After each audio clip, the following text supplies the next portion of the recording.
the people that are involved with the NIL? Do you have to sell your coach to them? No, I think our program sells itself. And we have the most passionate fan base in the country and donor base. So I never considered the type of hire I would make as it relates to people supporting NIL. I think that support's going to be there, and it's obviously important for us to remain competitive. But we need to find the right coach that can get us back to the top, and I think we found that. How important was it to hire someone with a style, with a brand, an identity of exactly? She made it very clear that she's going to play her style of basketball. How important was that in this search to create that kind of branding, if you will, for this program? When you talk about our history and looking back, and so then looking forward, what our expectations might be, how are we going to get there? And I think anytime I'm in a coaching search, I'm thinking about what makes us distinctive. And in this instance, I think she makes us distinctive in terms of who she is and how she conducted herself in the interview, and I think she's going to really connect with our players. But her style of play certainly makes us very distinctive, and I think it's where the sport is going.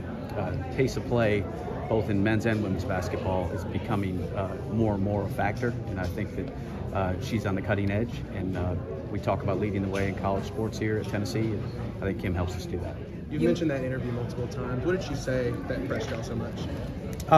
What she said, how she said it, a lot about how she coaches her teams and connects with her players, but then also the style of play and the reasons behind it.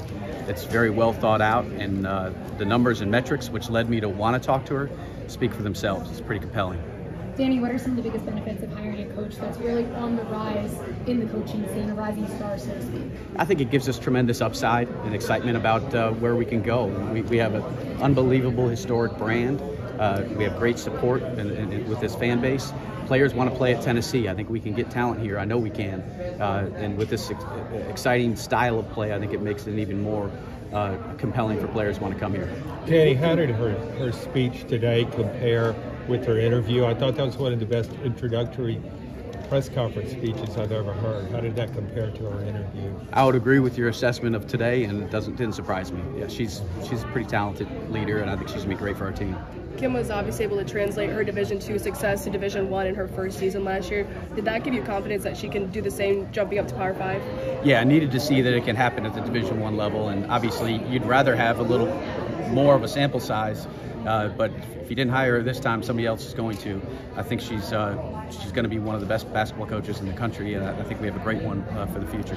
Danny, a lot has been made of the Pat Summitt coaching tree, and this is the first coach in a while here that hasn't been tied to that. Was that important to do? Was that not a factor? And how do you balance the history with the future now?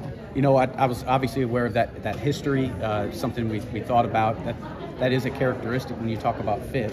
If you could find, that would be one of the things we would consider in terms of fit. But did we have a candidate pool restricted to only former players? No.